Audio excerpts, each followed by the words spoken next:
तो गाइज मैं हूं आयुष और आप देख रहे हैं रेसल इंडिया। स्वागत है आपका आज की इस वीडियो में जहां पे हम बात करने वाले हैं ऑल आउट पेपर व्यू की। और भाई मैं क्या ही बोलूं, मतलब एक रिटर्न, दो रिटर्न, तीन बड़े रिटर्न आज के शो पे देखने को मिले। ऊपर से सीएम पंक का पहला मैच, मतलब डैनियल ब्रायन, एडम कोल, भाई सारा कुछ जो था टोनी खान के पास उन्होंने आज के शो में डाल दिया। Absolutely fantastic. ऑल आउट के बारे में हम बात करेंगे। एक 5 स्टार क्लासिक मैच हमें देखने को मिला। उसके ऊपर से गाइस बहुत सारे टॉकिंग पॉइंट्स हैं जैसे कि मैंने फटाफट मेंशन कराई है। तो AEW ऑल आउट को हम रिव्यू करने वाले हैं इस वीडियो के अंदर। आप डेफिनेटली एंड तक रहें और अगर आप भी लाइव देख के आ रहे हैं यूरो स्पोर्ट पे तो कमेंट में फटाफट से जाएं और मुझे बताएं कि ये शो आपको कैसा लगा। क्योंकि भाई एट द एंड जब डैनियल ब्रायन, एडम कोल भी आ गए, सीएम पंक का इतना बढ़िया मैच हमें देखने को मिला इतने सालों बाद, तो भाई obviously as a wrestling fan हमको इस समय खुशी होना चाहिए। कुछ लोग अभी भी कोई मौका ढूंढ लेंगे दुखी होने का, तो उनको दुखी होने देते हैं। लेकिन गाइस इस शो के बारे में बात करने वाले हैं, फटाफट से आप वीडियो पर लाइक बटन दबा दें। तो ऑर्डर में चलेंगे। मुझे पता है कि आप लोग सबसे बड़ी चीजें सुनने आए हैं, लेकिन जो फर्स्ट मैच मेन शो पे देखने को मिला वो था for the TNT championship, Miro against Eddie Kingston. और मैं यहाँ पे सच बताऊं तो भाई ये मैच एक अच्छा मैच था और मैंने प्रिडिक्ट करा था कि मीरो को इस पॉइंट पे अपना टाइटल रिटेन करना चाहिए। कोई लॉजिक नहीं बन रहा है इस समय कि इतनी जल्दी उनको क्यों टाइटल हरा दिया जाए। तो यहाँ पे बिल्कुल वही चीज AEW ने करी। एडी किंगस्टन को भी स्ट्रांग दिखाया अगेंस्ट मीरो और यहाँ पे गाइस तब भी मीरो ने अपना टाइटल जो है वो रिटेन कर लिया है। तो आई थिंक इनकी फ्यूड और आगे कंटिन्यू करी जा सकती है, मे बी एक और मैच। लेकिन मीरो के अगेंस्ट जो भी बंदा आएगा वो एक बहुत स्ट्रांग अपोनेंट होना चाहिए। एक लंबी बिल्ड में ऐसा लगना चाहिए कि हाँ ये एक्चुअली मीरो को बीट कर सकता है और तभी मीरो की रेन खत्म होनी चाहिए।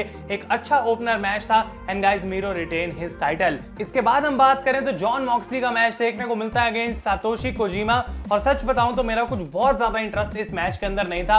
मैंने अपनी प्रेडिक्शंस वीडियो में यही बोला था कि हाँ भाई जो मेन चीज है इसके अंदर वो रेसलिंग होगी, क्योंकि हम जानते हैं कि जब भी एक जापानीज रेसलर आता है वो भी एक वेटरन रेसलर, तो वो एक बढ़िया मैच देने वाला है अगेंस्ट जॉन मॉक्सली। और मॉक्सली भी अपनी लीग में भाई हम जानते हैं कितने बढ़िया हैं। तो ये एक अच्छा रेसलिंग मैच था। डेफिनेटली यहाँ पे कोई बॉच वगैरह का सीन नहीं था और हमें भी जानते थे कि जॉन मॉक्सली को ये मैच जीतना है, तो उन्होंने यहाँ पे पैराडाइम शिफ्ट लगाई, इस मैच को वो जीत जाते हैं। लेकिन मैच के बाद गाइस बाहर आते हैं another Japanese legend Minoru Suzuki. जी हाँ, और वो आके यहाँ पे जॉन मॉक्सली को कन्फ्रंट करते हैं। इतना ही नहीं बल्कि उनको एक पाइल ड्राइवर भी लगाते हैं। और डायनामाइट में जो आने वाला शो है उसमें ऑफिशियल कर दिया गया है कि जॉन मॉक्सली लड़ने वाले अब मिनोरू सुजुकी से। और आई थिंक AEW यहाँ पे एक प्लान बना सकती है कि जब इतने सारे जापानीज रेसलर को एक एक करके जॉन मॉक्सली हरा रहे होंगे, जैसे कि कोजिमा या फिर हम बात करें सुजुकी को, तो फाइनली टानाहाशी जो है उनको ये बात लगेगी कि भाई मुझे न्यू जापान को डिफेंड करने के लिए जॉन मॉक्सली के अगेंस्ट जाना पड़ेगा।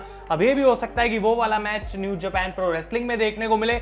लेकिन गाइस आई थिंक कुछ टाइम बाद डेफिनेटली टानाहाशी वर्सेस मॉक्सली जो है वो हमें AEW के अंदर ही देखने को मिलेगा। इंटरेस्टिंग रहेगा बहुत ज्यादा ये देखना। और जॉन मॉक्सली आज अपना ये मैच जीत चुके हैं। इसके बाद हम बात करते हैं तो ब्रिट बेकर का मैच देखने को मिलता है क्रिस स्टैटलैंडर के साथ, जो कि था for the AEW women's championship. और यहाँ पे एक बार फिर से हमको पता था कि भाई मैच का क्या रिजल्ट रहने वाला है। तो जो फर्स्ट 3 मैचेस थे वहां पे एज सच कुछ शॉक हमें देखने को नहीं मिला।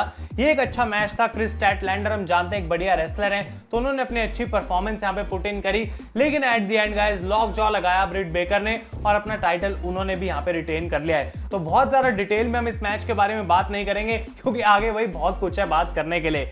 इसके बाद हम बात करें तो this was absolutely fantastic 5 star classic match, the Lucha brothers against the Young Bucks for the AEW tag team titles inside a steel cage. मतलब ये बात मैंने प्रेडिक्शंस वीडियो में बोली थी कि भाई इस मैच से जो है आपको उम्मीदें लगा लेनी चाहिए, क्योंकि ये पोटेंशियली बहुत बढ़िया मैच होने वाला है। मे बी इस साल का बेस्ट टैग टीम मैच अगर हम बात करें, और आई थिंक उसके बहुत ज्यादा क्लोज आ गया है। क्योंकि मैंने सिर्फ इतना ही प्रिडिक्ट नहीं करा था, मैंने ये भी बोला था कि यहाँ पे एक टाइटल चेंज हमें देखने को मिल सकता है। और बिल्कुल गाइस AEW का सही डिसीजन आज हुआ, क्योंकि यंग बक्स अपने चैंपियनशिप्स हार चुके हैं अगेंस्ट लूचा ब्रदर्स। इस मैच के अंदर जिस तरीके से पहले इन्होंने अपनी क्विकनेस दिखाई और एजिलिटी यूज करके, इन्होंने रोप्स का यूज करके सारे मूव्स करे जो ये करते हैं ऑर्डिनरीली हर एक मैच के अंदर, लेकिन उसके अलावा स्टील केज का जिस तरीके से यूज करा गया वो बहुत बढ़िया था। एक पॉइंट मैच में देखने को मिलता है गाइस जहां पे ब्रैंडन कटलर रिंग के अंदर एक जूता फेंक देते हैं जिसके नीचे लगे होते हैं टैग्स, और इन थंब टैग्स को जो है सीधा लूचास के सर पे मारते हैं यंग बक्स। तो यहाँ पे पेंटा और फिनिक्स के सर से बिल्कुल खून निकलना स्टार्ट हो गया था,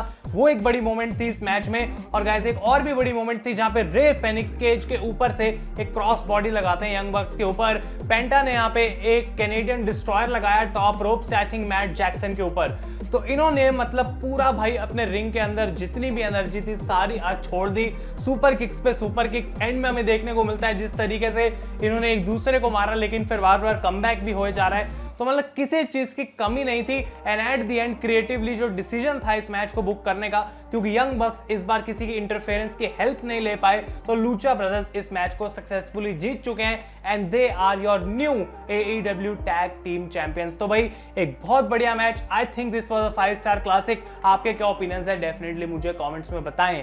अगले मैच की हम बात करते हैं जो कि थी विमेंस की गाइस कैसीनो बैटल रॉयल। और आई थिंक 20 पार्टिसिपेंट्स जब तक इस रिंग के अंदर थे तो कुछ खास इंटरेस्ट नहीं था, क्योंकि कुछ नाम मैंने पिक करे थे, मुझे पता था उनमें से कोई जीतने वाला है। लेकिन जो 21st सरप्राइज इस मैच के अंदर हमें देखने को मिला वो थी guys Ruby Soho, formerly known as Ruby Riott in WWE। तो काफी रूमर्ड था कि वो आने वाली है, बिल्कुल वैसा ही हमें देखने को मिला। और इस मैच में जो फाइनल 3 बचते हैं वो थे नाइला रोज, थंडर रोसा और रूबी सोहो। तो इन तीनों के बीच में सबसे पहले नाइला रोज बाहर हो जाती हैं। थंडर रोसा काफी कॉन्फिडेंट लग रही थी कि मैं मैच को जीत सकती हूं, लेकिन रूबी सोहो ने उनको बाहर निकाल दिया है। और वो गाइस इस बैटल रॉयल को भी जीत चुके हैं और अब उनको फ्यूचर अपॉर्चुनिटी मिलेगी for the AEW women's championship. तो उनका जो डेब्यू हुआ AEW का काफी स्ट्रॉन्ग था एंड आई थिंक ये एक ऐसी सुपरस्टार हैं जो डेफिनेटली हेल्प भी कर सकती हैं AEW के विमेंस रोस्टर को आने वाले समय में। तो इंटरेस्टिंग रहेगा देखना कैसे उनका यूज करा जा सकता है। अभी कुछ ज्यादा जज नहीं हम करेंगे क्योंकि डायनामाइट में वो आने वाली है और आगे की स्टोरी लाइन कैसी रहेगी वो जब पता लगेगा तो उसके बारे में हम गाइस बात करेंगे। अगले मैच की हम बात करते हैं जिसकी एंटिसिपेशन काफी ज्यादा थी, क्रिस जेरिको अगेंस्ट MJF। और कहीं ना कहीं जबकि ये मैच प्रिडिक्टेबल था, हम जान रहे थे कि क्रिस जेरिको जो है उनका जीतने का चांस काफी ज्यादा है, लेकिन तब भी इस मैच में थोड़ा एंटरटेनमेंट डाल दिया था AEW में। तो सबसे पहले जेरिको के जो फौजी बैंड के मेंबर हैं वो यहाँ पे जूडस प्ले कर रहे थे इलेक्ट्रिक गिटार पे। तो गाना नहीं बज रहा था एंट्रेंस में, लेकिन तब भी लोग गा रहे थे। थोड़े ऑडियो इश्यूज जरूर थे तो सही से सुन नहीं रहा था, मतलब टीवी के ऊपर। लेकिन इस मैच की मैं बात करूंगा तो एक नॉर्मल मैच था और आई थिंक इन दोनों के बीच में हम ऑलरेडी इतनी बार रेसलिंग देख चुके हैं कि अब मुझे ऐसा नहीं लग रहा था कि हाँ भाई बहुत ही ज्यादा कमाल कर दिया या फिर एक क्लासिक मैच दे दिया। काफी बैक एंड फोर्थ लड़ रहे थे और एक पॉइंट हमें देखने को मिलता है जहां पे वार्डलो बाहर आ जाते हैं, जेक हेगर के साथ उनकी ब्रॉल हो जाती है रिंग साइड पे। रेफरी डिस्ट्रैक्टेड था और यहाँ पे गाइस MJF जो है फ्लॉयड यानी कि बेसबॉल बैट को उठाते हैं और जेरिको को अटैक करते हैं। उसके बाद उनको एक जूडस इफेक्ट लगाते हैं और उनको पिन करते हैं। लेकिन ऑब्री यहाँ पे जबकि 3 काउंट कर लेती हैं, जेरिको का जो फुट है वो होता है गाइस बॉटम रोप के ऊपर। तो एक और रेफरी आता है यहाँ पे, ऑब्री को बताता है कि भाई तुमसे गलती हो गई है, इस मैच को रीस्टार्ट करा जाता है। पहले जेरिको फटाफट कुछ रोलअप्स के लिए जाते हैं ताकि वो मैच को जीत पाए। उसके बाद यहाँ पे MJF अपना आर्म बार लगाते हैं, ऐसा लगता है एक बार फिर से वो शायद टैप आउट करा दें जेरिको को। लेकिन guys at the end Jericho अपना lion tamer walls of Jericho submission लगाते हैं और MJF को उन्होंने यहाँ पे आज टैप आउट करा के हरा दिया है। तो बिल्कुल यही चीज स्टोरी लाइन में प्लान थी इतने समय से और ये होना भी था, क्योंकि पहले जेरिको को MJF ने टैप आउट कराया और आज उसका उल्टा हमें देखने को मिल गया। आई think this was a good and और अब हम कह सकते हैं कि ऑफिशियली इन दोनों की फ्यूड यहाँ पे खत्म हो जानी चाहिए। जेरिको के लिए आगे क्या होगा वो देखना इंटरेस्टिंग रहेगा। सारा इनर सर्कल आता है मैच के बाद और वो जेरिको के साथ सेलिब्रेट करते हैं। नेक्स्ट मैच की हम बात करें तो इसको मैंने बोला था the most anticipated in the entire show and this was CM Punk against Darby Allin. पहली बात मैं बोलूं तो भाई CM पंक जब आए उनके एंट्रेंस में एक बार फिर से चिल्स आ रहे थे, लोग बहुत चीयर कर रहे थे और उनका रेसलिंग गियर हमें कुछ अलग टाइप का देखने को मिला। थोड़ा सेथ रॉलिंस टाइप गियर था लेकिन शिकागो वाली उसको फील दी गई थी, सारे स्टार्स जो उनकी पैंट पे थे। तो यहाँ पे CM पंक और डार्बी एलन, इससे एक्सपेक्टेशन ज्यादा थी। ये देखना इंटरेस्टिंग था कि क्या CM पंक इतने सालों बाद भी रिंग में वैसे ही है। और मैं कह सकता हूं इस मैच को देखने के बाद कोई डाउट नहीं है, CM punk is still a great wrestler inside the ring. भाई जिस तरीके से उन्होंने इस मैच को हैंडल करा, डार्बी को कुछ ऐसी मोमेंट्स थी जिसकी वजह से वो भी एक सुपरस्टार लगा। लेकिन गाइस CM पंक में कोई एज सच मुझे रिंग रेस्ट दिखी नहीं है। आई थिंक कहीं ना कहीं उनका UFC की जो ट्रेनिंग थी उसने इस चीज में मदद करी, क्योंकि हमेशा से ही वो किसी ना किसी फॉर्म की ट्रेनिंग कर रहे थे, काफी फिट हैं और यहाँ पे CM पंक को उस चीज का फायदा हुआ। ओवरऑल ये मैच काफी अच्छा था, लोग इसमें बहुत ज्यादा चीयर कर रहे थे, let's go Derby CM punk holy shit की चैंट्स हो रही थी, दिस इज ऑसम की चैंट्स हो रही थी। और सीएम पंक ने जो मोमेंट दिया शिकागो के क्राउड को, डेफिनेटली वो एक बहुत बड़ी चीज थी। लेकिन हम लोग भी जो घर पे बैठ के देख रहे थे, I really enjoyed this match. किसी को ये नहीं लग रहा था कि डार्बी यहाँ पे जीतने वाले हैं। तो एक पॉइंट था जहां सीएम पंक जीटीएस लगाते हैं, डार्बी रिंग के बाहर गिर के वापस आ जाते हैं 9 काउंट पे। डार्बी ने 1-2 मूव्स यहाँ पे करे जो कि काफी ओवर हुए वो, लेकिन एट द एंड उनको एक जीटीएस पड़ती है गाइस, और यहाँ पे सीएम पंक अपना मैच जीत जाते हैं। मैच के बाद वो स्टिंग के साथ मिलते हैं, उसके बाद हाथ मिलाते हैं डार्बी के साथ और स्पोर्ट्समैनशिप दिखा के वो यहाँ से चले जाते हैं। आई थॉट कि हो सकता है उनका यहाँ पे कोई नया अपोनेंट ऑलरेडी टीज करा जाता, लेकिन शायद उसके लिए हमें डायनामाइट तक रुकना पड़ेगा। तो एक अच्छा कमबैक सीएम पंक की तरफ से, और एक्सपेक्टेशंस पे डेफिनेटली गाइस वो खरे उतरे हैं। इसके बाद हम बात करते हैं तो शो का सबसे वीक पॉइंट था ये Paul Wight against QT Marshall. किसी को इस मैच में इंटरेस्ट नहीं था, सबको पता था पॉल वाइट जीतने वाले हैं। बिल्कुल वैसा हुआ भाई, जो इतने हफ्तों की स्टोरी लाइन दिखाई गई उसका कोई मतलब नहीं निकला, और ये मैच इस शो पे होना भी नहीं चाहिए था। यहाँ पे पॉल वाइट काफी इजीली जीत गए हैं। और फाइनली शो के मेन इवेंट की हम बात करते हैं for the AEW world championship, the cleaner Kenny Omega against Christian Cage. और अगर मैं ऑनेस्टली बताऊं तो इस मैच में गाइस लोग उतने इंटरेस्टेड नहीं लग रहे थे, मैं भी उतना इंटरेस्टेड नहीं था, क्योंकि जब ये शुरू हुआ ना उसके बाद काफी बोरिंग लगना स्टार्ट हो गया था। क्योंकि हमको पता था कि भाई यहाँ पे केनी ओमेगा इस मैच को जीतने वाले हैं, कोई चांस नहीं है कि वो टाइटल इतनी जल्दी ड्रॉप कर देंगे।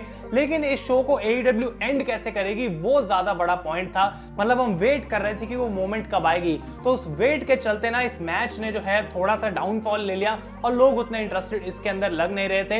ये एक एवरेज मैच था। मैं कहना चाहता हूं केनी ओमेगा नॉर्मली जैसा मैच देते हैं उन्होंने वैसा यहाँ पे मैच दिया। उन्होंने हरा भी दिया क्रिश्चियन केज को, सेकंड रोप से वो एक 1 विंग्ड एंजल लगाते हैं। और आई डोंट थिंक कि एक ऐसी मोमेंट थी मैच में जहां मुझे लग रहा था कि शायद क्रिश्चियन टाइटल को जीत जाएंगे, उतनी क्लोज कॉल कभी भी नहीं थी। लेकिन मैच के बाद जब यहाँ पे अपना सेलिब्रेशन कर रहे होते हैं, केनी ओमेगा एलीट रिंग के अंदर आके खड़ी हो जाती है और ओमेगा कहते हैं देखो भाई अब तो मुझे कोई भी नहीं हरा सकता, कोई मतलब ही नहीं बनता। यहाँ पे जुरासिक एक्सप्रेस आ जाती है बचाने के लिए क्रिश्चियन को, लेकिन अगेन नंबर्स गेम जो थी उनके अगेंस्ट थी, तो यहाँ पे एलीट को काफी अपर हैंड मिल रहा था और यस की चैंट्स होनी स्टार्ट हो गई। लेकिन उसी समय लाइट्स ऑफ होती हैं गाइस और बाहर आ जाते हैं एडम कोल बेबे। जी हाँ, एडम कोल यहाँ पे आते हैं और लोग मतलब ऐसे सोच रहे थे यार डैनियल ब्रायन आता तो बढ़िया लगता, but still Adam Cole is great. तो Adam Cole is all elite, वो रिंग में आते हैं, उनको बहुत ज्यादा चीयर हो रही थी। एक बार फिर से होली शिट की चैंट्स, ऐसा लग रहा था वो ओमेगा को अटैक करेंगे, लेकिन वो सीधा यहाँ पे सुपर किक लगाते हैं भाई जंगल बॉय को और उन्होंने ज्वाइन कर लिया एलीट को। यानी कि Kenny Omega, Young Bucks, Don Callis, इन सबके साथ अब एडम कोल जुड़ चुके हैं। और भाई जैसे ये हुआ लोग एक बार फिर से सोच रहे थे भाई ये इन्होंने क्या कर दिया, और केनी ओमेगा कहते हैं भाई अब तो एक ही चीज करनी बची है कि मैं तुम सबको जो है वो खुशी खुशी वापस भेजूं, तो I am going to bid you a goodbye. और जैसे ही वो ये बोलते हैं बजता है यहाँ पे एक और music and out comes Daniel Bryan. जी हाँ, एक और बड़ा सरप्राइज, रूबी सोहो, उसके बाद Adam Cole and finally this biggest cherry on the top, ये थे guys Daniel Bryan. Bryan Danielson is now all elite. वो यहाँ पे आते हैं, जंगल बॉय और जुरासिक एक्सप्रेस का वो यहाँ पे साथ देते हैं और एलीट को मार के यहाँ से भगा देते हैं। लोग बिल्कुल पागल हो जाते हैं। यस की चैंट्स नाउ अरीना के रूफ को तोड़ के बाहर निकल गई and this was a great reaction for Daniel Bryan. तो मैं ये बात बोलूंगा कि भाई टॉकिंग पॉइंट्स इतने सारे हैं इस शो से निकलने वाले कि क्या अब डैनियल ब्रायन के साथ होगा, सीएम पंक के साथ क्या होगा, अब आखिर एडम कोल की क्या सिचुएशन है, और इसके बाद पीछे की डिटेल्स निकल के आएंगी, इनके कॉन्ट्रैक्ट की डिटेल्स निकल के आएंगी। तो बहुत सारी चीजें बात करने के लिए, लेकिन क्योंकि ये शो का रिव्यू था इसको हम यहीं पे खत्म करेंगे। आई नो बहुत ज्यादा एक्साइटमेंट है, लेकिन गाइस आप लोग अपने ओपिनियंस मुझे कमेंट्स में बताएं। आने वाली वीडियोस में हम बात करेंगे डेफिनेटली इन चीजों की। और अगर ये वीडियो पसंद आई है, पूरा शो पसंद आया, लाइक दबाना ना भूलें। तब तक के लिए thank you so much for watching. मैं हूं आयुष और आप देख रहे हैं रेसल इंडिया।